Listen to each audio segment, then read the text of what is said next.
foi E se em 2014. 2013 o nome não fosse Night Show, me fosse OnlyFans? Cara, ó, podemos aqui conversar sobre várias experiências da minha vida que eu tive. Uma delas, irmão, Oscar Maroni me ligou, do Bahamas. Eu não sei como que ele descobriu meu celular, irmão. Ele falou, preciso disso. A secretária dele ligou, enfim, pro meu celular e falou assim, descobri aqui com não sei quem que apresentou a NetShowMe pra mim, eu acho que vocês têm que abrir mão desse negócio de transição ao vivo de música e a gente sem entrar no mercado de conteúdo adulto. Meu Deus, ele ia fazer o OnlyFans. Aí ficou naquele debate ético de será que eu vou querer meu nome carimbado nisso Que daí? ele ligou foda-se pra Que ele ligou foda-se. Mas, cara, fazer, assim, nada contra ele, mas fazer, cada um faz o que quer, respeito 100% ele. Mas bicho. eu não queria me vincular nisso, o Daniel também não. Mas é o OnlyFans. Poderia não estar aqui. Por N fatores, se a gente tivesse mudado para conteúdo adulto. E se ele tivesse um time tech, talvez ele tivesse feito algo parecido, né, cara? Sim. Que loucura, bicho. Cara, mas é isso. A NetShowMe realmente era o OnlyFans. Vocês estiveram próximos. Assim, eu diria que se tivesse, ele morasse, se fosse vizinho de bairro, talvez. Ele tinha pedido um white label, no mínimo. Ele, cara, paga o código-fonte aqui. Faz um white label pra mim. Pô. Naquele momento, a gente... Putz, eu tava com 22 anos. Não quero me envolver em problemáticas. Né? Não quero. Não quero dar essa tônica para minha carreira. Enfim, não tem, de novo, certo, não tem errado. São oportunidades que aparecem na nossa vida. A gente não quis abraçar. E, cara, não tenho hard feelings, não. Claro que não. Porque...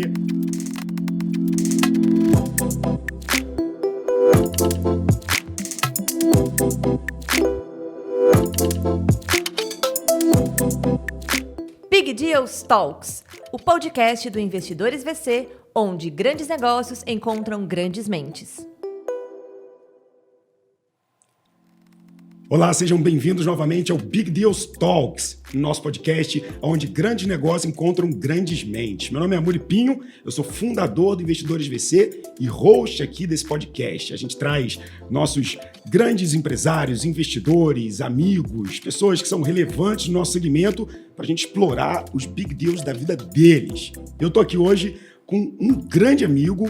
Esse de longa data, assim, os grandes amigos que eu trago aqui são de longa data, mas esse a gente tem história que eu acho que vai, sei lá, de 2009 para cá. E além de ser fundador, além de ser investidor anjo, um grande amigo, um grande mentor, executivo, CEO, cara, eu tenho tanta coisa para falar dele aqui. Um grande irmão, seja bem-vindo, Rafael Belmonte. Valeu, meu irmão. Obrigado aí do convite, pô. Super honra estar aqui com você. Pois é, meu velho, a gente tá aqui nesse podcast onde a gente tenta sempre trazer um pouco das inspirações, dos ups and downs da nossa vida empreendedora, mas principalmente mostrar também um pouco do que deu certo, um pouco do que a gente apanhou, um pouco do que qual foi a nossa formação.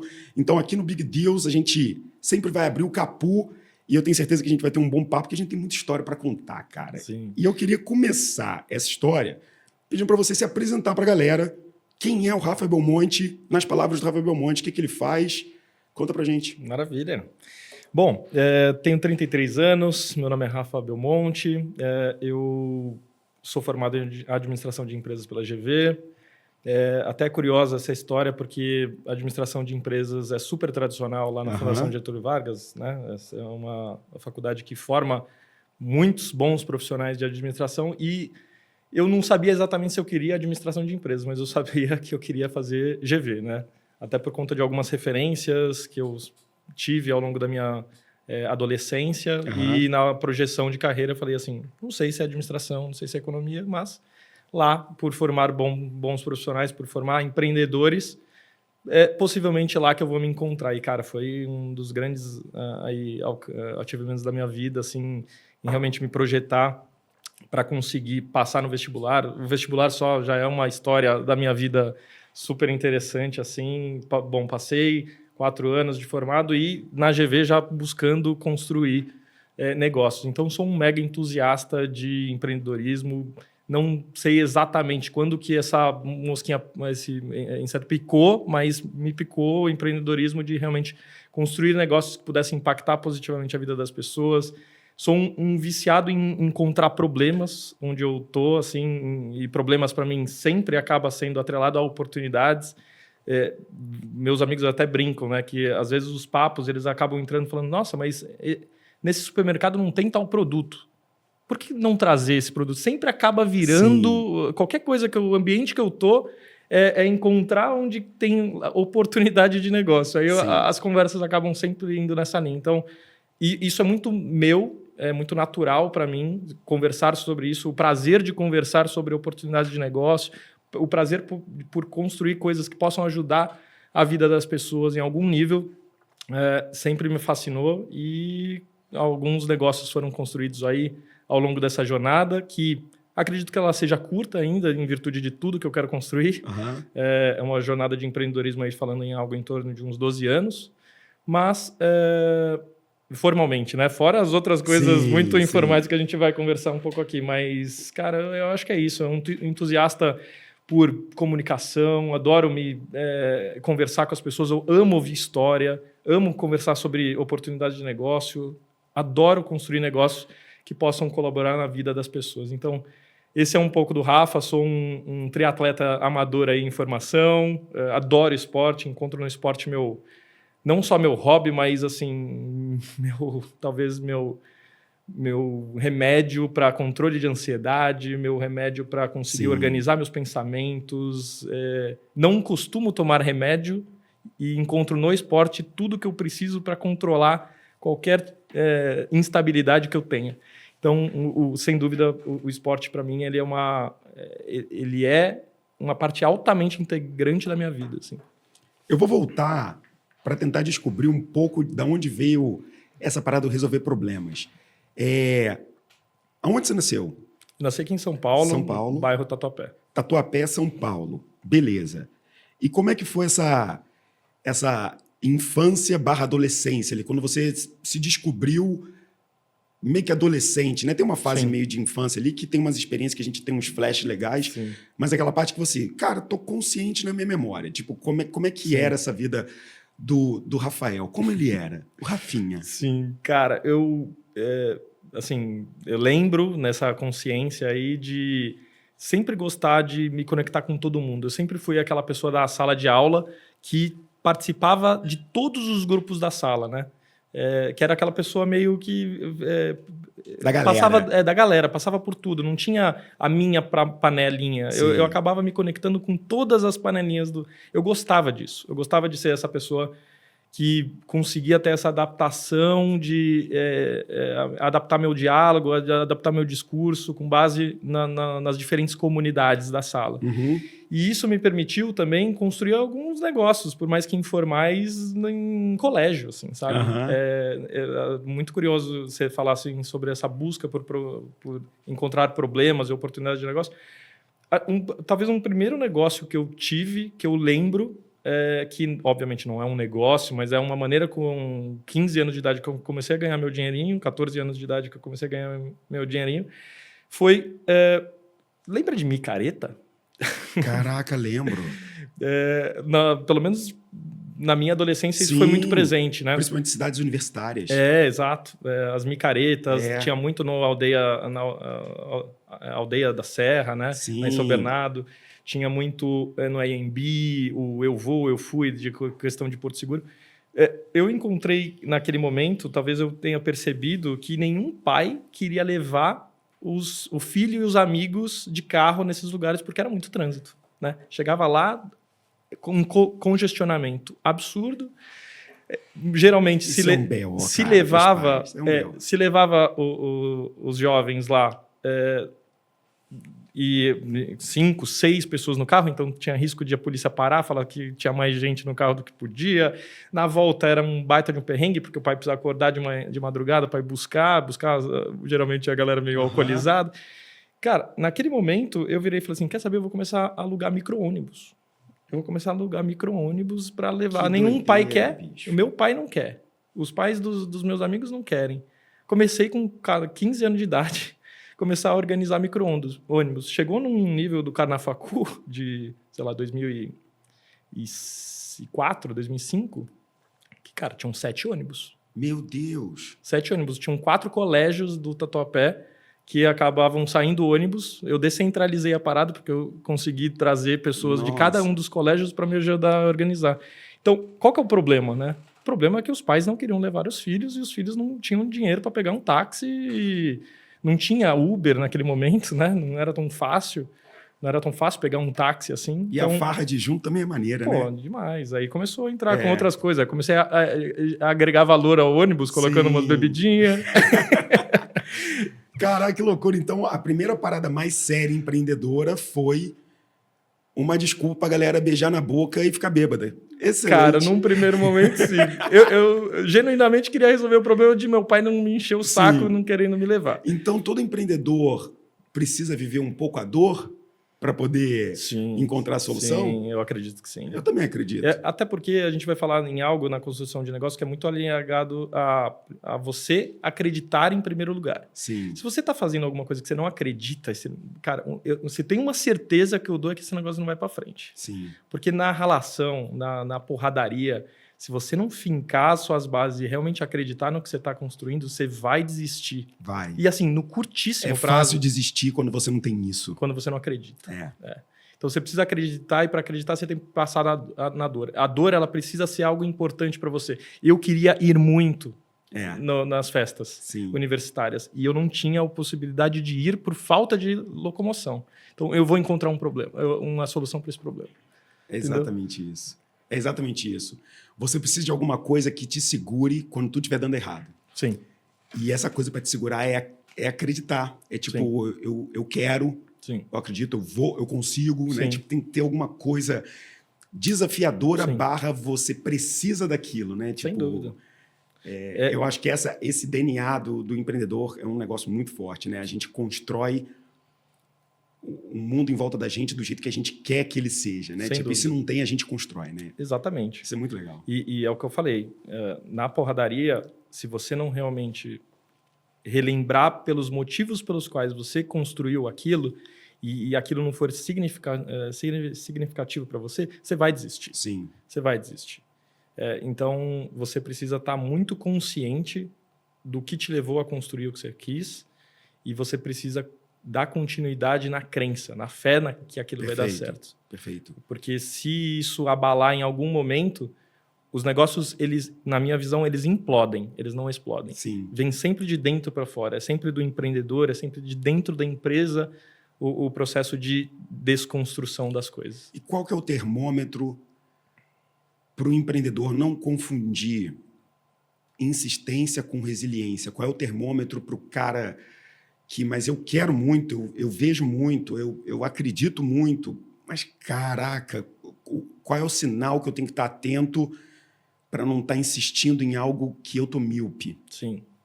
Porque vai dar errado, né? Assim, se estiver dando certo, você sabe que está dando certo. Sim. Não, provavelmente vai dar errado 90% do tempo. Sim.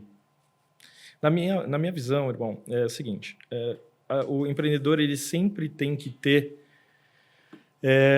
a noção se ele testou as possibilidades, se ele testou os caminhos. E existem vários caminhos para dar certo. E a gente fala muito sobre, parece clichê, mas é a real, é a adaptabilidade. Né? Sim. A diferença entre a teimosia e realmente você ter a confiança de que o negócio vai dar certo, para mim, na verdade, é o conceito da capacidade do empreendedor em se adaptar ao longo da jornada dele e não ficar batendo muitas vezes na mesma tecla, do mesmo jeito. Né? É meio clichê isso, mas é real. Talvez as pessoas esperem que a gente fale uma coisa muito diferente disso, mas no dia a dia é a capacidade do empreendedor em se adaptar e perceber que um caminho não está levando ele para o resultado que ele espera e ele precisa se transformar, ele precisa se adaptar. Então, para mim, nenhum empreendedor é teimoso se ele está se permitindo testar coisas diferentes. Sim. Se ele estiver sendo sempre batendo a mesma tecla da mesma maneira, falando, não, isso daqui vai dar certo porque eu só acredito que vai dar certo, a chance dele estar entrando para a linha da teimosia e se frustrar é gigante. Sim, exatamente isso. E a profundidade de quanto você tem que testar coisas diferentes também precisa ser entendida para o empreendedor. Às vezes você tem que mudar muito. Muito. Às vezes você tem que mudar muito. E a gente vai falar sobre isso quando a gente falar de NetShowMe. Sim, cavalo de pau. Porque teve muita virada, 180, 360 em vários momentos. Sim. Esse lado de gestão, de líder, de pessoas, ele já existia no colégio, na rua, em Tatuapé, nos grupos, ou ele veio com a GV e com Kotler, Sim. com Porter Sim. e matrizes, BCGs, etc., ou ele já existia? Ele me conta um pouco. Cara, eu me vejo muito já tendo desenvolvido essa habilidade. Eu acho que existe a questão de dom, assim, é um dom muito natural meu. De criança, eu chegava em rodinha de pessoas que eu não conhecia, começava a contar uma piada. Isso é muito meu, né? Eu gosto de conversar com pessoas que eu não conheço, numa fila de padaria, assim. Eu gosto de saber o que a pessoa faz, eu pergunto, eu questiono, eu fico curioso pelos outros. Eu acho que isso me conecta com as pessoas. Legal. Essa curiosidade de saber o que a pessoa faz, sempre com muito respeito, né? Obviamente, então, uma pessoa que eu não conheço, mas com empatia, enfim. Isso é muito meu. Eu acredito que isso talvez foi aperfeiçoado, foi evoluído com base nas experiências que eu tive, acadêmicas, profissionais, enfim. Mas eu me vejo muito tendo essa habilidade social de me conectar com as pessoas. Inclusive, sempre em rodadas de feedback, não só no fundo de investimento que eu trabalhava, como também em todos os feedbacks que eu recebo dos meus liderados ao longo desses anos, vem esse caráter da empatia, vem esse caráter da conexão humana, vem esse caráter da habilidade social, da comunicação, vem sempre como uma âncora positiva da minha habilidade de liderança. Eu gosto de me conectar com as pessoas. E isso eu acredito que tenha jogado meu favor. Óbvio, sentindo sempre a evolução com base em diferentes situações, não é em todos os momentos que você vai se conectar com as pessoas do mesmo jeito.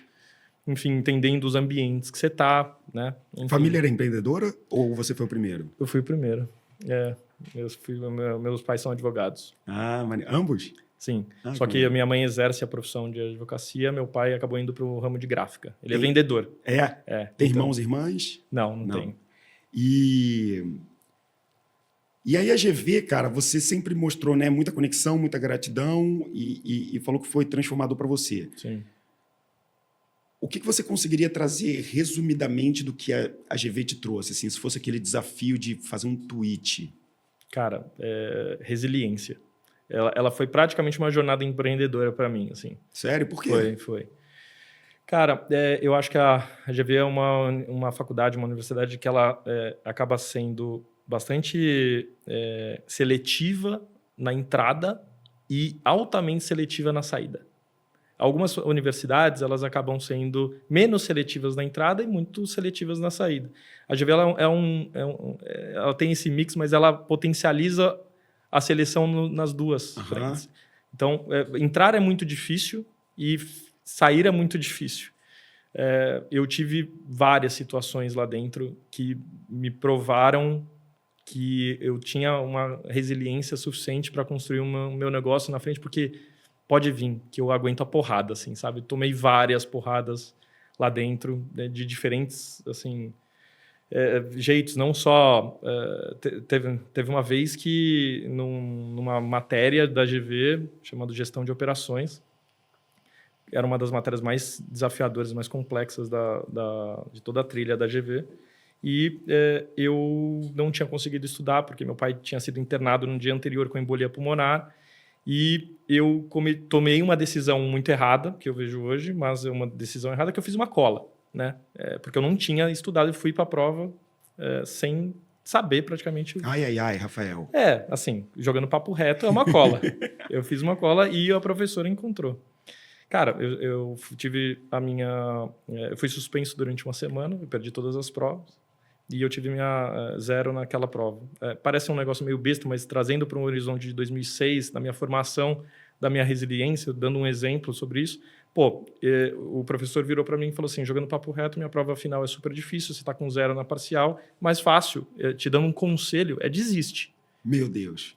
Te dando um conselho... Vem preparado para o próximo semestre. Exato. Desiste, larga a mão, vai descansar, você volta no próximo. Quase eu fui jubilado por conta disso, porque a GV pegava muito sério com essa questão de cola. Porque essa parada de cola rola no colégio, né? Na faculdade foi uma vacilada, né? Foi uma mega vacilada. Foi uma vacilada. Foi uma mega vacilada. Eu também fiz umas colas, eu fiz umas paradas bem interessantes, quando você terminar eu vou contar. Cara, novamente, parece um exemplo muito besta, Não, mas eu mas entendi. o fato do professor ter virado para mim e falado falando, assim, bicho, desiste. sai fora, Você falou, fudeu. O eu vou ficar negócio atrasado. tomou fogo em cima de mim, assim, dentro de mim, que a palavra desiste, naquele momento, ela não encaixou com quem eu sou. Sim, Ele falou exatamente o que eu precisava ouvir. sim. Para ter, eu fui o melhor da turma na prova final. Eu tirei alguns amigos meus que eram menção honrosa lá na GV, que sempre eram as melhores notas. Eles lembram disso até hoje. Irmão. Eles lembram, em rodada passados 14 anos que eu me formei, os caras falam que ele falou assim, é o Rafa em gestão de operações. Eles lembram disso. Porque você falou, essa aqui vai ser a minha, foda-se. Foda-se. É. Eu me dediquei, eu estudei, eu voltei para todas as provas finais. Cara, no nível de... Eu não peguei nenhuma DP aquele semestre. Então, é porque você decidiu que você ia corrigir a cagada que você tinha feito. Exato. E você ia superar e você falar, isso nunca mais vai ser um problema.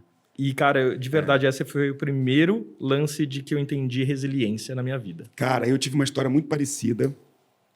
Eu sempre fui um aluno mediano, bro. Sempre, sempre. Minhas professoras me adoravam, mas eu não conseguia participar daquela parada que era a sala de aula direito, como várias pessoas, etc. Era muito gordinho. Aí tinha a coisa de que eu atacava para não ser atacado, e aí eu era muito criativo, eu gostava mais de teatro, inglês e não sei o quê, do que de matemática, Sim. biologia, etc. Então sempre fui um aluno que tirava nota para passar. E assim fui, tá? Até que eu cheguei na faculdade. Na faculdade não tem mais essa parada de você ficar pedindo o professor gostar de você. Sabe essa parada assim do cara dar uma mudada no resultado, te dar uma flexibilizada ou te dar um pontinho extra no trabalho? Não tem mais esse negócio. E aí eu entrei, cara, e eu ainda era esse aluno mediano. E aí eu meio que atrasava, mas aulas começavam às 7 horas da manhã, eu atrasava, aí eu perdia, aí eu ficava naquele controle de chamada, assina meu nome aí pra mim, não sei o que, aquelas paradas, tal. E tinha um professor, nunca vou me esquecer, Eugênio, foi muito engraçado, de marketing, bicho. E eu sempre gostei muito de marketing. E aí tinha marketing 1, marketing 2, marketing 3, depois marketing de serviço. Sabe aquelas matérias que você vai tendo em 4 semestres? E eu me achando o king of marketing, né? Tipo, entrei na aula, falava coisas legais e não sei o quê, e atrasava na aula, não conseguia presença, zoava o coreto, né? Fazia uma parada assim. E aí eu lembro que eu fui no banheiro e aí eu dei uma zoada no professor. Tipo, eu dei uma coisa assim, professor, qual é? Sabe aquelas paradas de... Aí ele falou, você tá rindo agora, né? Mas eu tenho certeza que você vai ser reprovado na minha matéria, ou por falta, ou porque você não vai conseguir nota. Ali eu vi que eu não tinha um amigão. Ali eu vi que eu tinha um cara... Sim. Eu tive uma falta a mais, ele me reprovou. Cara. E essa falta a mais foi aquela que se eu não tivesse tido as outras de bobeira, Sim. porque foi uma que eu realmente não consegui, deu problema, e choveu e não sei o quê. Só que aí para mim falou o seguinte, você usou todas as falhas nos momentos que você não precisava, você não fez a sua parte com o professor, ele agora quer te ferrar e você precisa pedir para ele anular uma falta. Sim. E eu fui lá, na frente de todo mundo, não sei o quê, bababá, e ele falou, não, você está reprovado. Bicho, na hora eu até assim, que se foda, né? Naquele estilão. O que isso me atrapalhou na faculdade, irmão, porque toda a minha turma foi pro Marketing 2, eu fiquei na 1. E aí quando eu fui para 2, a galera tava na 3. Sim. E eu não conseguia fazer 2 ao mesmo tempo. Sim. Então, em uma grande parte da minha faculdade, eu perdi umas 2 aulas, porque a turma estava em outras. Cara, isso foi um transtorno para mim. E aí, desde então, naquele momento, eu falei, eu era medíocre, era mediano. Sim. Eu falei, eu não quero mais passar por esse perrengue, cara. E daquele momento em diante, eu virei CDF na faculdade. Caramba, olha. E aí eu comecei a... Eu forcei um estudo até... Isso foi surreal, Leque, porque até aquele momento, 4º período da minha faculdade, eu não sabia estudar. Tá ligado? Sim. Tipo, eu tô falando de verdade. Sim. Tipo, eu já tinha 20 e poucos anos. A transformação que você passou, cara. Eu não sabia estudar. Eu dava o meu jeito. Naquele momento que eu comecei a estudar, eu comecei a entender que era chato, mas tinha uns ritos, que os exercícios me ajudavam, que não sei o que eu podia pesquisar. Cara, eu comecei a dominar, minhas notas começaram a subir. Então, aquilo ali também me ensinou que, cara, foi o meu momento, cara. Se eu coloco a cabeça no lugar para uma parada, eu consigo, sacou? Eu não tinha isso ainda. Foi uma transformação para uma fase meio adulta, eu acho, sacou? Para mim também foi muito importante. Tô meio tempo do nosso podcast. Não, aqui, imagina, cara, mas é super importante esses eventos na nossa vida que tem a capacidade de fazer com que a gente transforme o nosso comportamento. Exato, né? Exato. E aí, cara, pega todo esse emaranhado de início, família, e aí o seu lado empreendedor, a galera, a faculdade, esses apoios que isso foi te dando, primeiro empreendedor da família, e a gente entra com várias jornadas, né? Teve várias iniciativas empreendedoras, mas teve uma grande jornada que é a NetShowMe. Sim. E quando a gente fala disso, e a gente conhece a NetShowMe, e aí, poxa, a gente vê hoje o Rafa, eu conheci o Rafa há 12 anos atrás, sei lá, né? Mais ou menos. Sim, é uns 2013. 2013 Austin a gente tava, era quando? foi 2014. Tá, então em Foi 2013... o primeiro cheque de investimento nosso que a gente vai falar um pouco disso. Então ali a gente estava em 2013 para 14 mais ou menos, e eu te conheci. E você já estava na jornada há 1 ano e meio, 2? Sim, um ano. NetShowMe, cara. Vamos começar do começo. Sim, Por que ela veio? sim. Para que ela servia no início? Do ponto de vista, cara, qual era o mundo na época? Por que ela veio para resolver aquilo? Em que momento as coisas começaram a mudar e o mercado foi puxando, né? Tem um pouco de Apple do que o Jobs queria que o Mac fosse no início, Sim. mas aí a galera começou a puxar ele para a parte de design, graphics, não sei o que, eles não estão entendendo, Sim. meu produto é para tudo, não sei o Sim. quê. E o mercado começou a puxar ele e depois, opa, peraí, se eu abraçar esses criadores, Sim. os creators, aí o produto virou para creators, né? Sim. E o seu começou pro creators, Sim. e depois o mercado foi puxando para outra coisa. Cara, me conta esse início, essa história, a formação. Cara, é muito legal. Até porque, fazendo até a ponte com a GV, a NetShowMe nasceu de uma matéria da GV. Como assim? Você não sabia, né? Essa eu não sabia. A gente sempre foi muito estimulado ao longo dos 4 anos de graduação a pensar em negócios inovadores, a trazer negócios de fora. E uma das matérias, ela incentivava a realmente pensar em modelos inovadores de copycats, né, que estava sendo muito falado. Então, negócios muito bem sucedidos fora do Brasil, que ao importar para o Brasil, potencialmente daria certo. E a NetShowMe nasceu de uma iniciativa que ainda existe nos Estados Unidos, chamada Stageit. É uma empresa de transmissões ao vivo para o universo da música, fazendo com que o artista pudesse fazer apresentações do sofá da casa dele e pudesse ser apoiado financeiramente pelos fãs. Sim. Não existia transmissões ao vivo em 2012, 11. Não existia... Existia a TwitchCam, mas assim, era um negócio super rudimentar. Né? E não era feito para música, para o artista, né? Não existia o conceito do crowdfunding ainda. Sim. O Catarse estava nascendo, estava no papel. A gente viu o nascimento do Catarse. Então, o que a gente pensou naquele momento... Não existia inclusive, Spotify. Não existia Spotify. Uau. Cara, a questão de direitos autorais era mato. Né? Direitos autorais de música, ECAD, essas coisas, não era falado naquele momento. E a gente pensou em trazer esse modelo do Stage para o Brasil. De uma matéria, virou meu TCC de faculdade.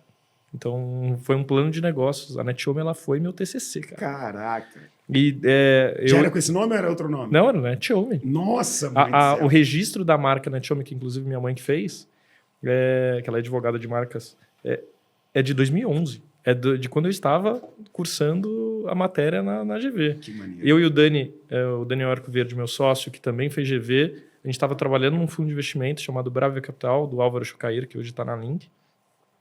E a gente ficou 2 anos e meio lá no fundo. E a gente acabou tocando a NetShowMe às madrugadas até o momento que a gente decidiu, falou assim, vamos focar no que a gente acredita, que vai resolver realmente a dor do músico, que é ser apoiado financeiramente fazendo transições intimistas do sofá de casa. Por que o músico precisa estar em cima de um palco? Ele pode ter o palco do sofá da casa dele, na sala de estar. Né? Então, a nossa premissa foi essa, ajudar a economia criativa a ser monetizada com apoio financeiro de fãs e aumentar o engajamento entre essas comunidades. Caralho, as redes sociais só foram fazer isso 8 anos depois da pandemia, né? Cara, a quantidade de gente que no março, abril, maio de 2020 me ligou, falou assim, vocês estavam certos na hora 8 anos errada. atrás. Caralho, que loucura. Vocês estavam certos na hora errada. Que loucura, que loucura. Mas volta. E aí a gente acabou botando realmente essa aplicação para rodar. Eu e o Dani não somos desenvolvedores. A gente acabou desenvolvendo a primeira aplicação da NetShowMe com uma startup, uma fábrica de software de Porto Alegre. A gente foi para Porto Alegre, ficou aprendendo, a gente não sabia nada, cara. Não sabia fazer um VBA no Excel. E a gente foi lá para ficar do lado deles, para ter gerência um pouco sobre esse profissional. ou seja, começamos terceirizando. Aí depois internalizamos com um CTO que a gente encontrou no caminho. Mas o fato é que a gente aprendeu e iterou muito com o mercado ao longo de 2 anos e meio nesse modelo B2C, marketplace entre fãs e artistas. E mudamos muito. É aquele papo que a gente já estava tendo, né? A diferença de resiliência e teimosia. Nós testamos muitas coisas diferentes no modelo B2C Marketplace, entre fãs e artistas. A gente testou colocar precificação fixa, então em valor do ingresso fixo, depois colocamos Pay What You Can, né? Pague o quanto quiser. A gente testou fazer transições ao vivo super intimistas de webcam, até testamos também produções sofisticadas com produção, transições ao vivo realmente de shows que estavam acontecendo. Cara, nós testamos coisa pra caramba. Todos os prêmios, a grande parte dos prêmios de inovação que nós ganhamos, e você sabe disso que você conheceu a gente nesse momento, cara, a NetHome tava ganhando tudo. Era modelo inovador. Só que, cara, tava difícil financiar a parada. A gente não conseguiu validar a viabilidade financeira. Market Fit tinha, os artistas entravam, eles faziam transições ao vivo lá. Eles queriam ser vistos. Mas eles não queriam cobrar ingresso. Eles não queriam atrelar a arte deles a um valor do ingresso. Tanto é que na pandemia, o que a gente viu? A gente viu doações. Então você não está doando para mim, artista. Você está doando para as entidades que estão ajudando as pessoas com Covid, estão ajudando as pessoas que não estão com suprimentos nas suas casas, né? Enfim, o modelo que a gente viu acontecer em 2020 com os sertanejos, Marília Mendonça batendo 2,5 milhões de pessoas simultâneas, que é exatamente o conceito da NetHome de 2013.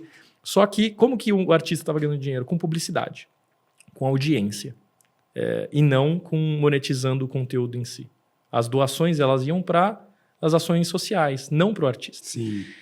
E a gente não...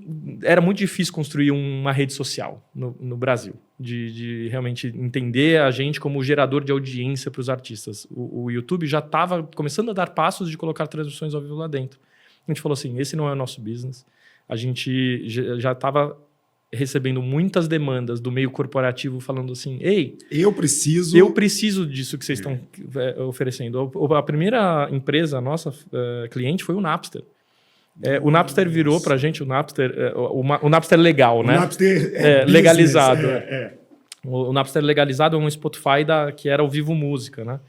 Eles resolveram contratar a nossa tecnologia. E eu lembro direitinho, cara, da primeira vez que o diretor de marketing do Napster falou assim, eu quero usar a NetHome. Cara, com a minha imaturidade, ele virou e falou assim, eu quero usar a NetHome. Eu falo assim, pois bem, pode ir lá entrar no site, é de graça. Meu Deus. Ele falou, você não tá me entendendo. Eu quero pagar para usar a sua tecnologia. Eu não quero contratar de graça. Porque se der ruim, eu quero saber quem xingar. Porque eu quero uma relação comercial existindo aqui. E a gente começou a perceber que questão de segurança da informação, ferramentas de monetização, integrações, conhecimento da audiência, eram elementos que nenhuma plataforma social permitia e que a NetHome, por ser 100% tecnologia própria, ela permitia personalização, customização com o brand da empresa, ou seja, realmente criava uma tecnologia de transição ao vivo para a empresa. Foi aí que a gente precificou o Napster pagou sem chiar, e a gente falou, caramba, as empresas querem, não preciso vender para o artista. A mesma coisa que o Napster pagou era o equivalente a mais ou menos aí uns 7 meses de faturamento. Uau! Um contrato B2B foram 7 meses de faturamento do B2C. Contrato. Às vezes, é o mercado que vai mostrar para você o caminho, não é nem você ficar testando coisas tão diferentes, né? Sim. Era o testar diferente naquele propósito ali de fazer aquilo funcionar que atraiu... Sem dúvida. Semelhantes e similares, e aí o mercado te deu evidência. Sem dúvida. Cara, eu estava conversando com um empreendedor que ele tinha uma solução que era B2B, mas também podia ser B2C, e era para... times de RH, uma soluçãozinha específica ali, mas era para o cara sozinho do RH, não sei o que. Eu falei, cara, você está falando com vários públicos diferentes, você está vendendo para o SMB, para o cara grande, não sei o que. Eu falei, você tem algum cliente bacana aqui? Ele me deu uns 3 ou 4 clientes bons. Eu falei, quanto que esses caras te pagam? Ele, tanto. Eu falei, bicho, isso é só 50 vezes mais do que o average Joe que você está pegando no avulso. Sim. Ele mas ao mesmo tempo a gente criou com essa pegada de resolver a vida. Sim. Eu falei, bicho, o mercado está te mostrando para onde você tem que ir. Aí a gente meio que ficou 10 minutos falando sobre como que ele podia replicar o modelo e usar esse cliente como case, não sei o quê. tava na cara dele. Às vezes o mercado ele tem que dar essa cutucada. Sim. E a gente só percebe aquele aquário gigante quando a gente tá dentro dele, né? Sim, mas o empreendedor, irmão, ele tem que estar aberto a isso, que volto de novo na reflexão que você fez, que é super interessante ser feita, que é o que é teimosia e o que é realmente resiliência. Se eu tivesse eu e o Dani, muito fixados em construir um negócio B2C na música, se talvez a NetHome tivesse sido fundada por músicos. Total. Entendeu? Perfeito, Entendeu, perfeito. irmão? Não adiantaria Nossa, chegar com um cheque certeza, B2B, golaço. entendeu? Não adiantaria chegar um CMO do Napster querendo pagar o equivalente a 7 meses do que a gente estava faturando em um deal, que eu não mudaria meu business. Certeza absoluta. Você matou a charada. Se Então, você fosse músico, vocês não iam ter mudado. Sim. Nossa, cara. E é isso que eu vejo. Negócio. Exato. É o que eu vejo, cara, arquiteto. Eu vejo o business sendo feito de arquiteto, tendo aquela visão técnica de que o projeto tem que ser lindo, maravilhoso, e o negócio não é escalável. Sim. Já leu aquele livro O Mundo é Feito mais dos generalistas do que dos especialistas? Não é exatamente esse título, mas o conceito é esse. E o que traz a grande mensagem é que quanto mais a gente fica especializado e técnico numa coisa, mais fechado a gente fica para olhar as possibilidades. Então, sempre que eu vejo um empreendedor muito, assim, com 30 anos, 40 anos no mercado, cara, a chance desse negócio não dar certo, porque ele é especialista demais, é muito grande. Sim. Porque ele não vai sair da caixa. Não vai sair da caixa. Porque se eu tenho uma certeza que eu aprendi ao longo da minha jornada, é que o negócio vai mudar 37 vezes. Tem 37 vezes. E se ele não se permitir escutar o cliente dele e transformar, deixar o ego dele de lado, todos os 30 anos de conhecimento dele e experiência de lado, porque para condicionar e adaptar o negócio dele ao que o mercado efetivamente quer comprar, ele não vai para frente. Caraca. 2 perguntas rápidas antes de eu perguntar uma coisa sobre a timeline da NetHome. 1.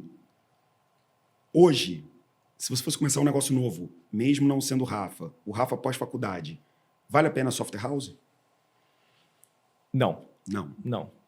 Vale a pena você perder mais tempo e achar alguém para ser teu sócio? Vale a pena... Sim. Eu com o aprendizado que eu tive, que não tem certo e não tem errado, né? É o que funcionou para mim, o que não funcionou. Com minha jornada, eu traria uma pessoa para construir algo comigo. E assim, hoje eu tenho muito mais clareza do que é um MVP, do que é uma validação de um experimento. Eu não tinha essa noção.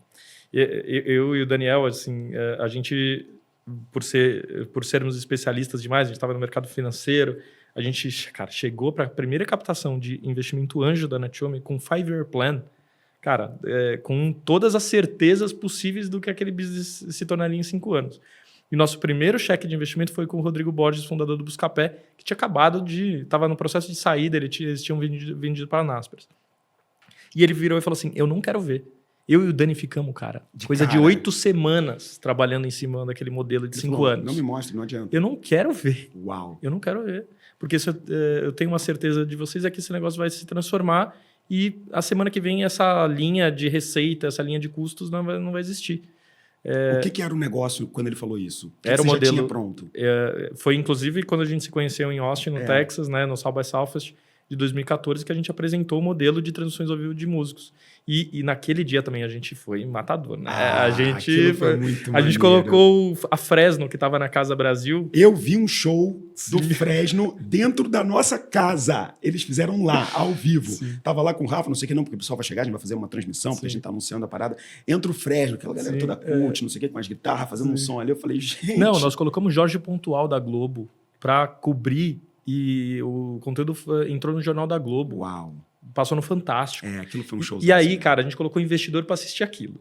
Nossa, entendeu? Você aqueceu a demanda como, né? Falei, pô, o Fresno tá aqui, tá validando o Rodrigo Borges. E estamos na Globo. Cara, ele consumiu o conteúdo, ele viu, ele assistiu a transição. Foi falado sobre aquele show online, que não era um negócio tão hype quanto é hoje, né? Era um negócio super diferente do que todo mundo... Ainda mais as pessoas dando tips. E 3 anos, se eu não me engano, antes de Periscope, Sim. Meerkat. Sim. Lembra que também foi Sim, sensação em sim, Austin? sim. Que era você pegar o seu celular e fazer uma transmissão ao vivo? Sem dúvida. Vocês fizeram isso uns É. 2, 3 anos antes disso virar boom lá, cara. Exato. Não, e essa aquecida do FOMO dos investidores, o Fear of Missing Out, Cara, é impressionante. tipo, cara, foi um time perfeito, porque você já tinha uma plataforma produzindo, já tinha gente usando.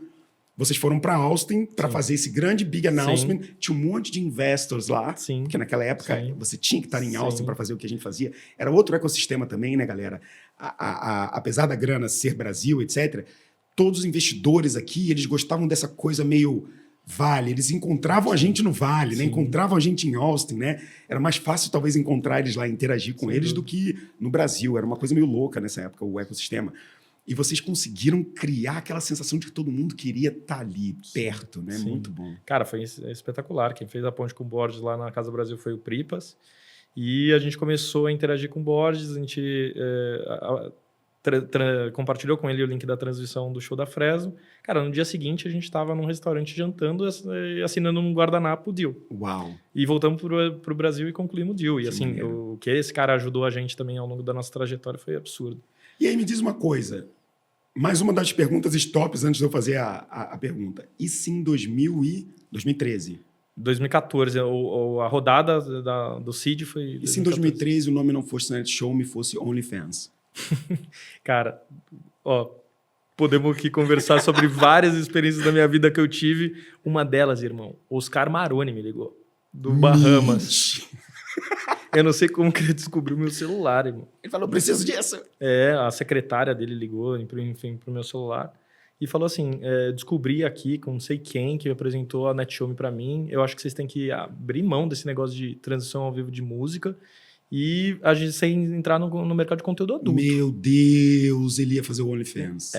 Aí ficou naquele debate ético de será que eu vou querer meu nome carimbado nisso Que daí? ele ligou foda-se pra Que ele liga foda-se. Mas, cara, fazer, assim, nada contra ele, mas fazer, cada um faz o que quer, respeito 100% ele. Mas Nossa, eu não bicho. queria me vincular nisso, o Daniel também não, mas é o OnlyFans. Poderia não estar aqui, É. por N fatores, se a gente tivesse E se mudado para ele- conteúdo adulto. E se ele tivesse um time tech, talvez ele tivesse feito algo parecido, né, cara? Sim. Que loucura, bicho. Cara, mas é isso, a NetShow realmente era o OnlyFans. Vocês estiveram de- próximos. Assim, eu diria que se tivesse, ele morasse, se fosse vizinho de bairro, talvez. Ele tinha pedido um white label, no mínimo. Ele, cara, paga o código-fonte aqui. Faz um white label pra Cara, mim. Pô. naquele momento a gente, putz, eu tava com 22 anos. Não quero me envolver em problemáticas. né? Não quero, não quero dar essa tônica para minha carreira, enfim, não tem, de novo, certo, não tem errado, são oportunidades que aparecem na nossa vida, a gente não quis abraçar e, cara, não tenho hard feelings, não. Claro que não, claro que não. Porque do momento em que você fez o switch, falou, cara, o mercado, as empresas, o enterprise precisam da gente, a história mudou. Isso aconteceu com quantos anos de empresa? Essa mudança é real, tipo, Sim. é oficial. Sim, Nosso cliente agora é B2B, é empresa, a gente não faz mais essa parada. 2016. 2016. Janeiro de 2016, ou seja, a gente ficou aí uns 3 anos, 2 anos e meio, né? Validando bastante o modelo B2C, então a gente tinha que ter a certeza naquele momento que a gente não estava mudando pelos motivos errados. A gente queria ter a certeza de que a gente pivotou o business, tendo testado tudo que a gente podia ter testado naquele momento. Aham. E realmente a pivotada de segmento, cara, foi assim, transformadora para a empresa. A única coisa que restou naquela empresa em 2016 foi o nome, Aham. transmissão ao vivo e eu e o Daniel. Sim. Todo o resto mudou. Caraca. As pessoas saíram, os clientes, a gente demitiu todos os músicos que se tornaram muitos amigos, nossos bandas. Aham. Cara, a gente fez transição ao vivo de shows grandes. Nossa. A galera queria usar, a gente falava assim, não é mais para você. Cara, Não que é mais pra pivô você, não é mais pra difícil. Cara, foi. E ao mesmo tempo a gente entendendo como que a gente ia conseguir tracionar aquele negócio para o B2B e usamos muito de case de sucesso. Então, Napster, fizemos um case, aí mostramos para as outras empresas o que o Napster fez. Depois veio Telefônica, com a Fundação Telefônica, fez a transição ao vivo de uma porrada de evento. A gente fez todos os cases, ficava mostrando para o mercado.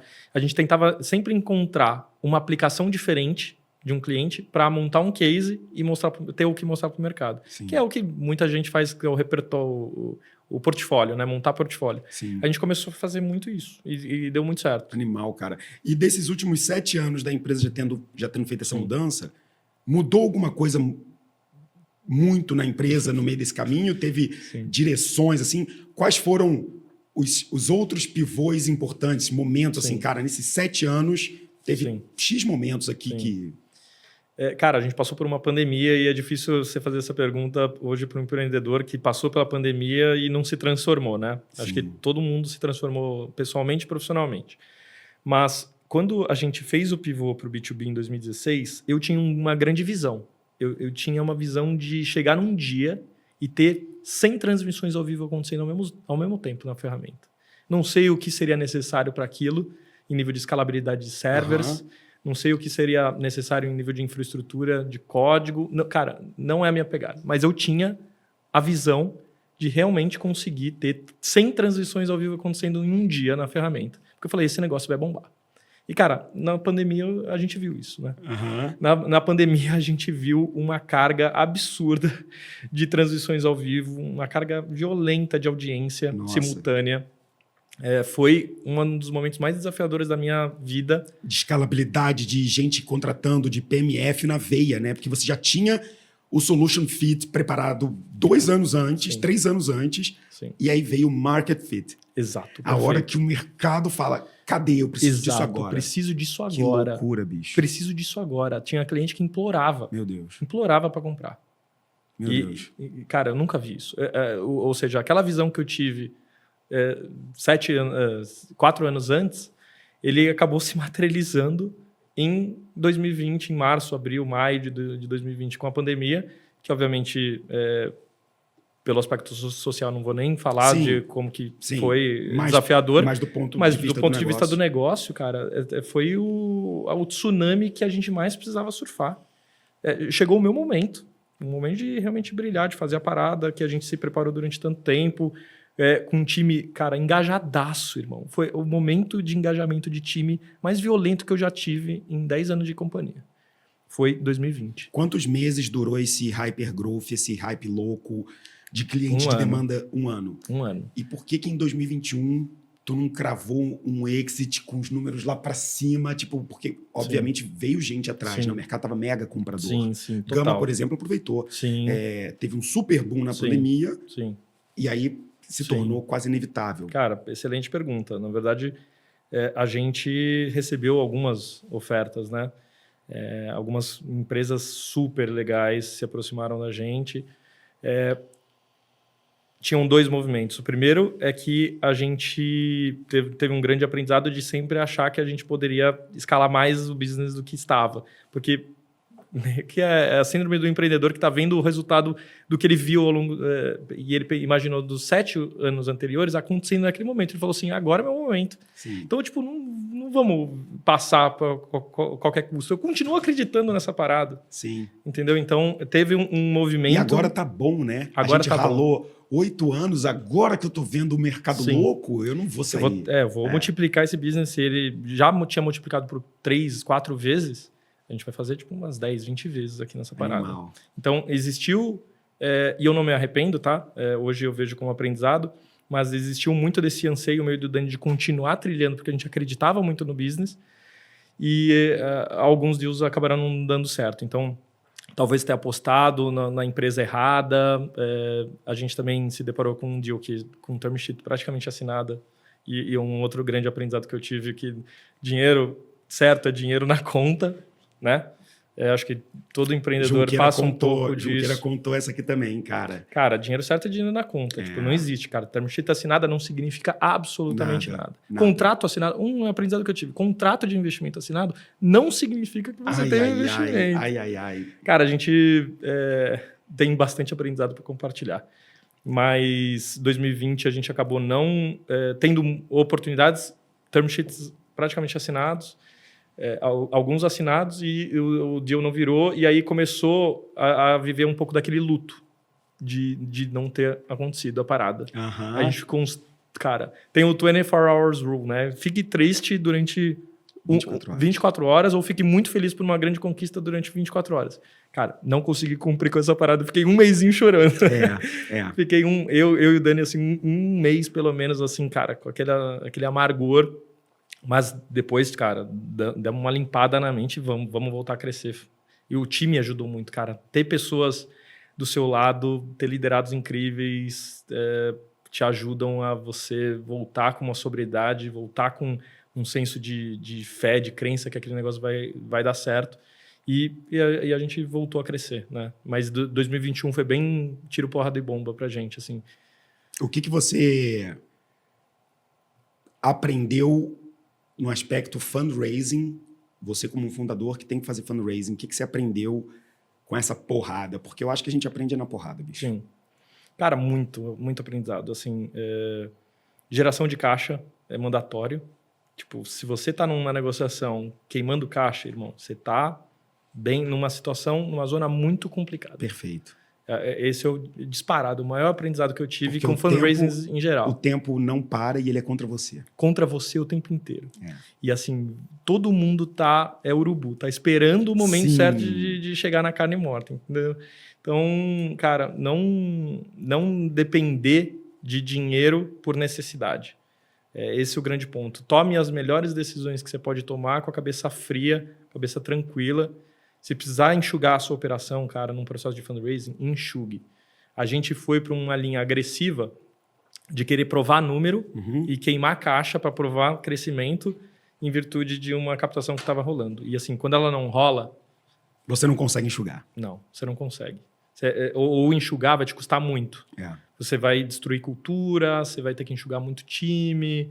Cara, foi um dos grandes aprendizados que eu tive. Tipo, tome decisões de fundraising tranquilo em nível de caixa. Sim. E para isso acontecer, você só não pode estar queimando. Parece que só não pode estar queimando, já é um grande desafio, mas você não pode estar queimando caixa. Sim. Você tem que ter um runway infinito. É que a gente não entende no início aquelas frases mágicas de procure dinheiro quando você não está precisando dele. Cara, A gente acha que é bullshitagem, exato. mas o significado real dela é quando você não está precisando da grana. Você pode estar struggling, tá? Trocando almoço pela janta, tô crescendo, mas tá difícil. Sim. Mas você pelo menos está default alive. Você não morre. Você tem tempo ao seu favor para pensar e decidir. Exato. Então, quando você não está precisando, você tem liberdade. Liberdade para entrar numa mesa ou para sair da mesa. Porque você não depende daquilo para sobreviver. Quando você depende do cheque de alguém para sobreviver, você está na pior posição possível, bicho. Cara, espetacular, é isso. Qualquer outra coisa que eu falar aqui de aprendizado, eu sinto que não vai ser grande o suficiente quanto isso.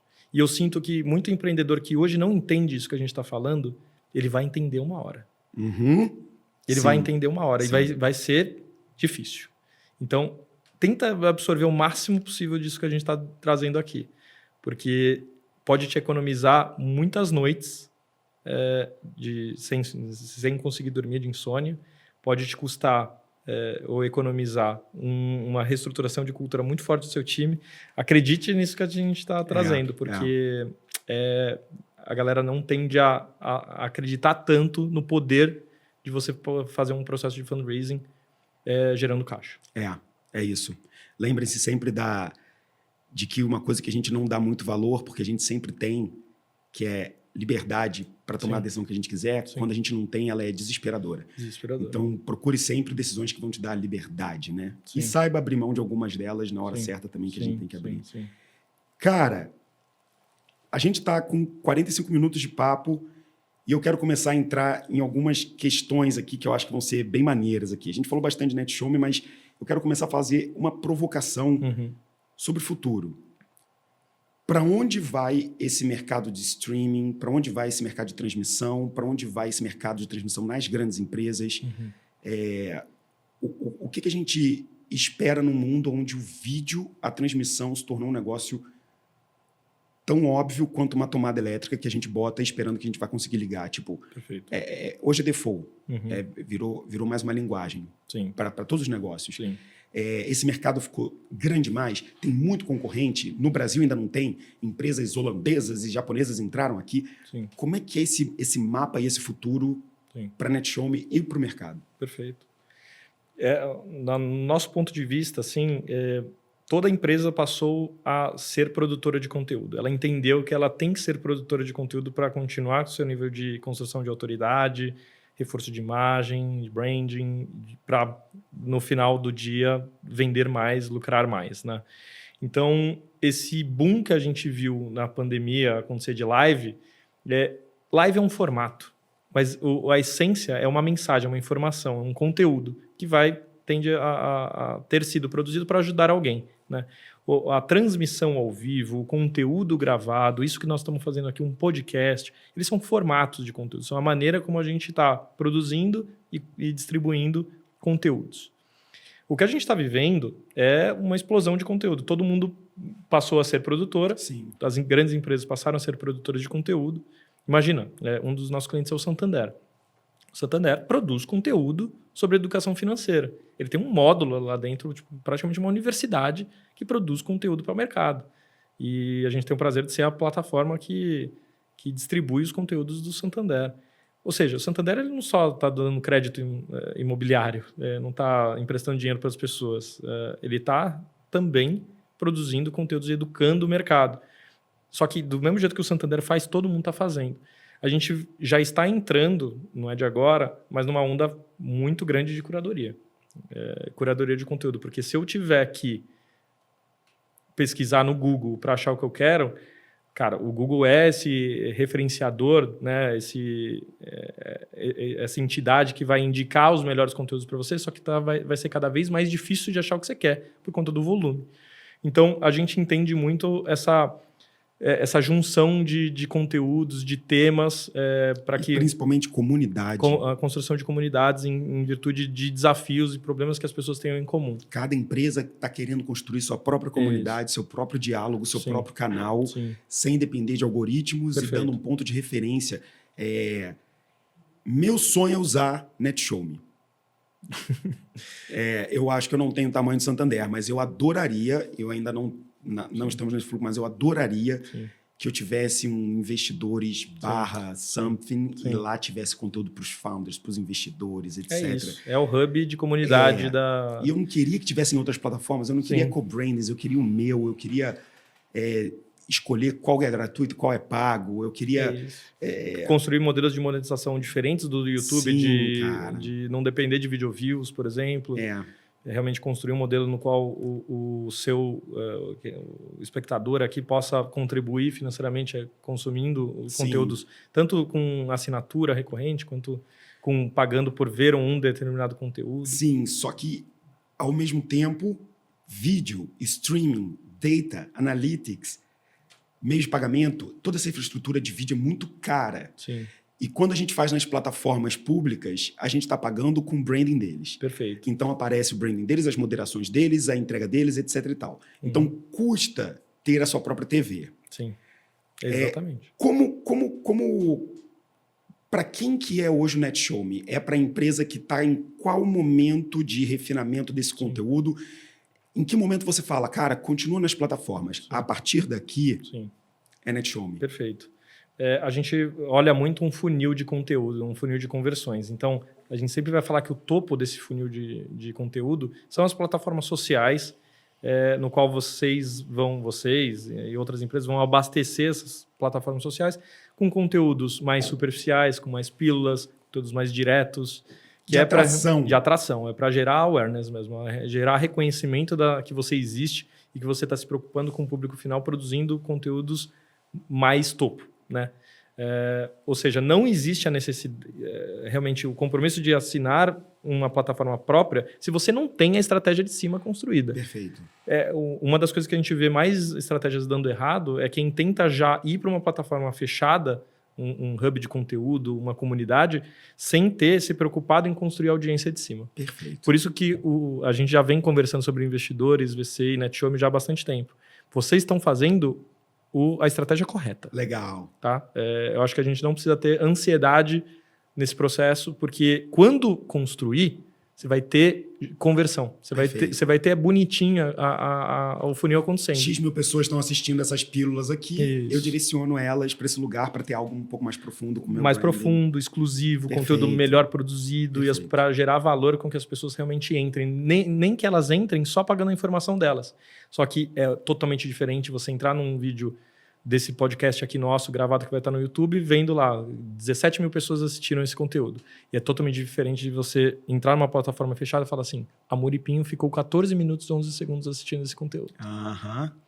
Poxa, a Muripinho ficou super engajado no Eu consumo desse consigo conteúdo. fazer uma régua perfeita para entender ativações e score desse cara. Exato. Ah. É isso que a gente amarrou Medium, Business e Enterprises.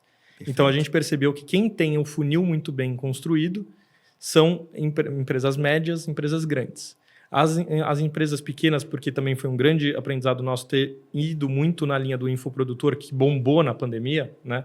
Não só a Hotmart cresceu demais, mas Sim. Kirify, enfim, outras grandes companhias que focam nisso, a gente acabou saindo muito dessa linha de infoprodutor, que a gente percebeu que eles não tinham a estrutura e a estratégia tão bem desenhada para usar uma plataforma proprietária. Sim, são outras dores, né? São outras dores. Então, a gente... E, cara, parece que é um aprendizado super fácil de ter, mas quando chega, sei lá, 100 clientes, 200 clientes querendo pagar para usar a sua tecnologia, você oferece, você quer aprender. E aí você descobre que não é tanto para você. O nível de entrega que a gente faz, ele acaba tendo mais esse casamento com as estratégias mais maduras de médias e grandes empresas.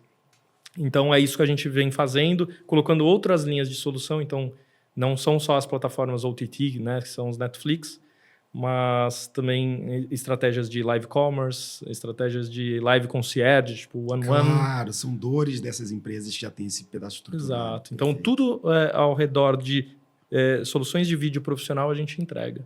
E isso ajudou bastante a gente a ganhar essa autoridade de ecossistema. O movimento que a gente está fazendo como NetShow é muito parecido com o movimento que a VTEX fez no e-commerce, né? De realmente se tornar esse hub a VTEX é Enterprise E-Commerce Platform, né? A NetShow é Enterprise Video Streaming Platform. Perfeito. Né? Realmente ajudar no fortalecimento desse ecossistema ligado à distribuição de conteúdo digital. E aí, quando você foca no Enterprise, você aprende o Enterprise, você é um cara que tem um puta background de sales, já pegamos muitas mentorias, que você já me ajudou muitas vezes, Lucão também. É um business diferente de um business para clientes PMEs, é um business diferente de consumer. Sim. Dentro dessa realidade, com anjos que entraram atrás, com a empresa não dependendo de investimento, e vocês acertando a mão, tendo crescido, entendeu as dores, a NetShowMe hoje para você é um business ainda de venture capital, ainda é um business de profitability, distribuição para os seus stockholders, é um business de crescimento global, é um business que você vê M&As de corporações grandonas, é um IPO, Lavetex. Como é que você enxerga esse caminho de conclusão da história? Sim. Né? Porque a gente está chegando em 10 anos de empresa, que é geralmente aquele momento que a gente fala, cara, nos próximos 3 a 5 anos, esse fundador vai encontrar uma forma desse negócio continuar fazendo uma saída, etc., ser comprado, IPO, etc., e ele, obviamente, vai virar um presidente do conselho e por aí vai. Como é que você enxerga esse futuro way out para os investidores e para você?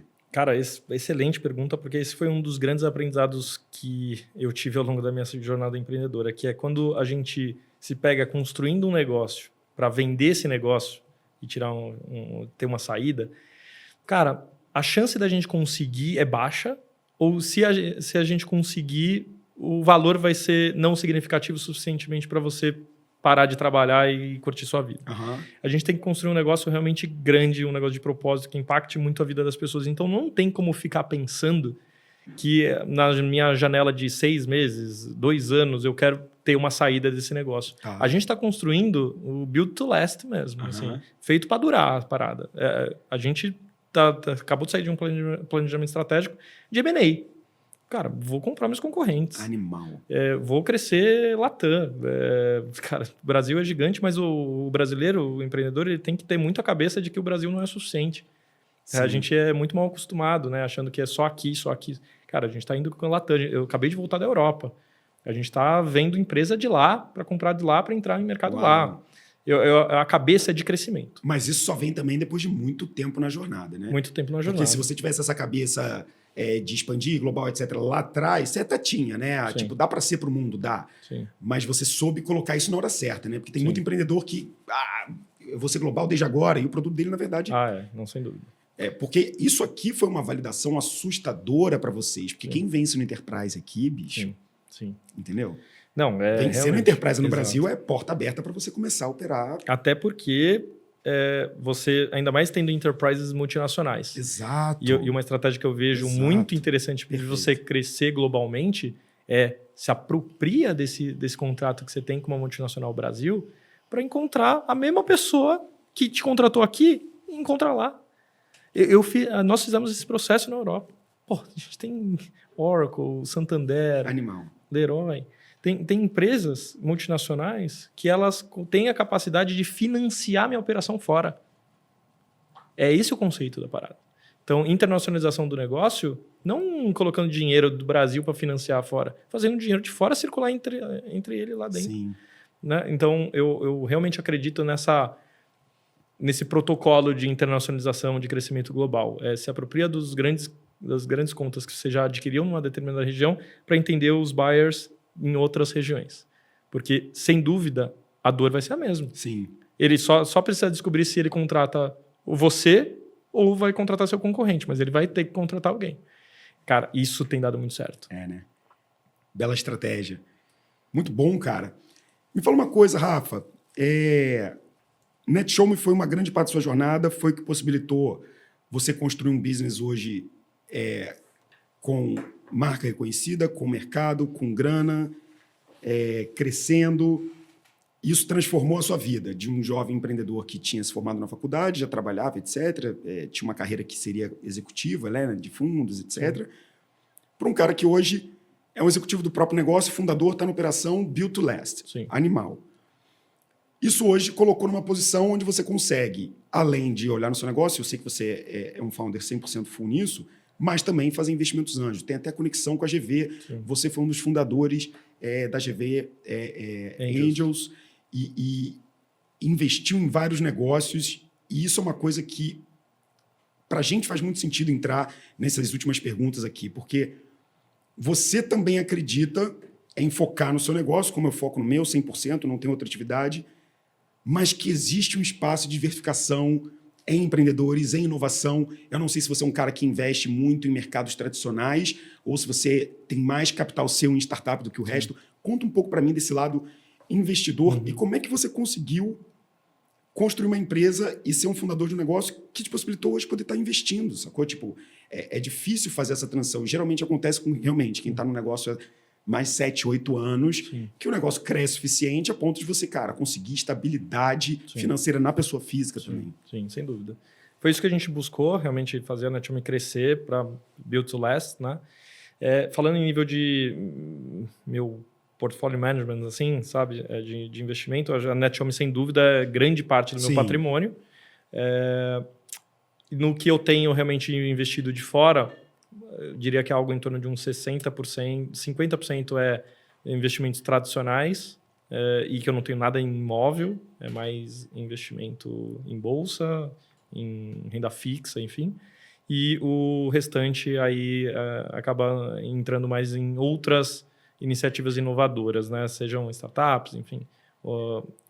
Mas grande parte desse acompanhamento, até porque eu acho que o bom investidor é o investidor que consegue ter diligência sobre a empresa, ele consegue ter gerência, ele consegue ajudar. E, pô, eu todo dia estou na labuta de tecnologia, todo dia eu falo sobre vendas enterprise, todo dia a gente faz a estrutura de vendas, escalar. Cara, eu consigo ajudar pra caramba outras empresas com isso, né? Então, essa foi a essência de realmente... Meu propósito que eu vejo é muito de ajudar empreendedores e pessoas a se desenvolverem, a evoluírem, né? E eu vejo que através dos investimentos isso acontece. Que pode parecer meio clichê também, que é o smart money, mas pelo ponto de vista intrínseco e genuíno do investidor em ajudar o negócio, independente se o negócio vai para frente ou não. mas eu tenho uma capacidade de fazer a diferença naquela trajetória empreendedora. Então, por que não fazer? Né? Sim. Então, o GV Angels, ele nasceu de uma outra iniciativa que eu fundei na GV, com mais 3 colegas, um deles é o próprio Dani Arcoverde, meu sócio na Netome, que é o G-Ventures, que é uma aceleradora de projetos inovadores lá dentro. Até porque a Netome nasceu lá e ela não tinha o apoio institucional da GV em colaborar para o nosso crescimento, a validação do modelo de negócio. Não existiu nada. Então, se não existiu para a gente, por que não poderia existir para outra pessoa? Sim. O G-Ventures ele nasceu. Só que o G-Ventures começou a desenvolver empresas lá dentro, vários empreendedores. Boas empresas nasceram de lá, por exemplo, a Bossa Box. Bossa Box é uma empresa que nasceu no G-Ventures e está no seu processo de série A, série B já, aí, com bons fundos Tier 1 aí.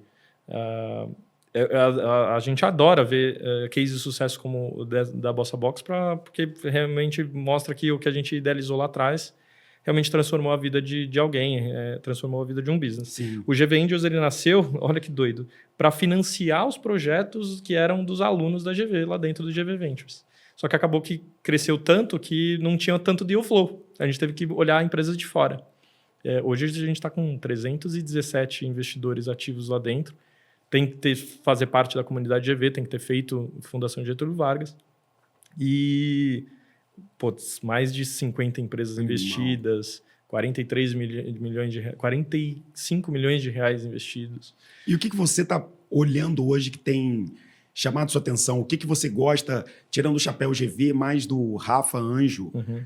O que ainda te dá aquela vontade de, cara, eu queria entender mais que isso? É AI que nem todo mundo? Sim. É mais relacionado a streaming, a vídeo, a BIs? Sim. Cara, eu tô apaixonado em Web3, assim, de maneira geral. Uhum. Pode parecer meio amplo, mas estou estudando muito dentro, obviamente, do meu universo. Já tem um plano de ação para seguir em Netome em Web3, mas muitas coisas nascendo em Web3 que eu tô achando incrível, assim, tô fascinado. Até porque é ignorância abençoada, né? Muitas coisas eu não sei que existem. E ao poder me permitir entrar e conhecer mais, ficar mais próximo dos empreendedores, esse negócio pode bombar. E por conta de uma ignorância abençoada, esse negócio pode dar certo e fazer meu investimento crescer. Enfim, eu estou olhando muito a linha de Web3, AI. Eu gosto muito, porque eu consigo ajudar muito em tudo que é B2B, sales B2B, assim. Consigo ajudar demais, cara. Muito aprendizado colhido em todos esses anos. Gosto muito de dar mentorias também, independente das empresas que estão no portfólio de GV Angels ou não estão, empresas investidas por fora. Eu gosto de bater papo com os empreendedores e ajudar eles nas estratégias de revenue. É isso que eu mando bem. E é isso que eu consigo ajudar. Então, eu olho muito para tudo que está atrelado a revenue growth das companhias. Na maioria dos casos, B2B. Uhum. B2C, eu tive 3 anos de experiência em B2C. Mas na minha trajetória foram anos que me trouxeram um aprendizado do que não fazer e do quão difícil é construir um negócio B2C, da taxa de sucesso de negócios, de modelos de negócio B2C. Pelo menos no Brasil, olhando pela perspectiva brasileira, tá? Mas eu tenho um carinho muito grande para olhar B2B, porque eu domino um pouco mais os economics. Animal. Cara, fundador numa jornada de 10 anos ou mais, investidor anjo, maratonista, mentora de várias startups, o tempo que sobra, e esse é o nosso último papo, o que encaixa aí na vida do Rafa? Quais são as paradas que você agora está olhando fora essas 3 caixinhas? O que você mais gosta de fazer na vida quando não são essas coisas? Sim. Cara, acho que você falou uma delas aí que é maratonista, triatleta, né? De verdade... Triatleta, isso. Eu entrei nessa vibe aí, já estou há alguns anos fazendo bastante as 3 modalidades. Acabei nesse ano tendo aí a conquista de um meio Ironman lá em Floripa. Maneiro. Esse negócio, cara, assim, quando pica, que nem o empreendedorismo, você não consegue mais justificar o porquê que você está fazendo. Você só faz porque te conectou de uma maneira absurda. E para mim está sendo um pouco disso. Legal. Para você ver o nível de como a energia, a frequência tá boa nessa parada. Eu fiz o meio Ironman em Floripa, 2 dias depois ligou um cliente nosso, Enterprise, uma grande empresa farmacêutica. E eu falei, nossa, por que essa pessoa está me ligando agora? Né? Já era 9h30 da noite, o que será que deu errado, né? na entrega da tecnologia, enfim. Aí, basicamente, atendeu, falou assim, Rafa, estou te ligando, mas para te agradecer, para te parabenizar pela conquista do Ironman. E eu quero saber se faz sentido para você um patrocínio. Que loucura. Eu falei assim, mas eu sou amador, eu não pretendo entrar no nível profissional de me dedicar nisso. Isso daqui eu entendi como uma parte integrante da minha vida, mas eu não vou fazer isso de maneira profissional. Ele falou, não, super entendido. Só que a gente quer se conectar com pessoas, empreendedores como você, que estão ativos nesse nível, provam que o esporte pode ajudar no desenvolvimento também dos negócios desses empresários, e a gente quer se conectar com pessoas como você. Cara, olha o nível. Então eu entendo também que nós, seres humanos, somos um só. E a energia que a gente propaga acaba, quando boa, ela acaba reverberando em tudo. No negócio, o negócio começa a crescer, oportunidades nascem de um telefonema de patrocínio de um uniforme de macaquinho de triatlon que, cara, nem macaquinho eu tinha, nem a roupa do triatlon eu tinha. Então, também é um exemplo besta, mas eu acho que esse mood positivo de realmente juntar uma paixão nossa, que no meu caso acabou virando o triatlon, com uma outra paixão minha, que é justamente a questão de construir negócios que impactem a vida das pessoas. Cara, se tem uma coisa que me deixa feliz é saber que alguém do meu time conseguiu conquistar alguma coisa relevante para a vida, seja adquirir uma habilidade nova, seja comprar um apartamento, seja ajudar os pais, seja fazer uma grande viagem, por conta das conquistas que colheu dentro da companhia. Pô, ajudar as pessoas a conquistarem seus sonhos, assim, de maneira geral. Putz, é um negócio que eu me encho de orgulho quando chega até mim que alguma coisa desse tipo aconteceu. Cara, animal. E eu conversei aqui hoje com essa lenda, cara. Com essa lenda. Assim, a gente podia ficar umas 2 horas aqui. Tranquilo, irmão. Mas no papo de hoje eu conversei com o Rafael Belmonte e a gente falou sobre muita coisa. A gente falou sobre uma jornada de 12 anos da NetShowMe, de modelo de negócio. Não foi um pivô, não, tá? Foi assim, um cavalo de pau puxado no freio de mão. A gente falou sobre fundraising, cara. Tem muito aprendizado aqui sobre esses ups and downs da jornada empreendedora, buscar a grana, achar o equilíbrio, breakivar. Uma história incrível de resiliência. A gente falou muito sobre o futuro do streaming, para onde é que está indo esse mercado, como as empresas estão usando isso, o que mudou daquela época de 2013 para 2020, como é que a pandemia afetou positivamente esse mercado deles e como é que vai ser esse futuro. A gente falou sobre tudo isso, investimento anjo, Web3. Foi um bate-papo daqueles. Eu só posso agradecer, cara, realmente uma aula aqui. Muito obrigado por ter aberto a tua agenda, ter vindo aqui com a gente, estar aqui nos estúdios do Investidores VC. Ótimo saber que estamos numa estratégia muito boa de construção de conteúdo. E em breve nos vemos dentro da NetShowMe. Sem dúvida. Ó, já está combinado aqui, tá combinado. Hein, irmão? Obrigado, viu? Obrigado pelo convite. Sempre um prazer, cara. Nossa irmandade aí, a parceria é de anos e vai se perpetuar com certeza. Cara, não deixe de mandar um grande abraço para o time lá que está fazendo um bom trabalho.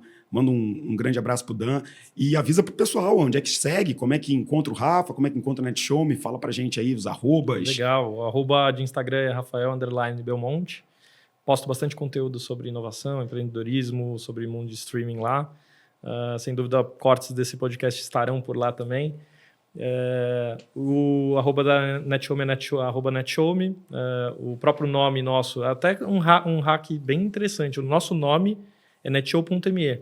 Cara, já é a criação de um link. Cara, o que a gente tem de hiperlink construído, de reputação em Google, porque o nosso nome, quando você escreve, vira um link, irmão.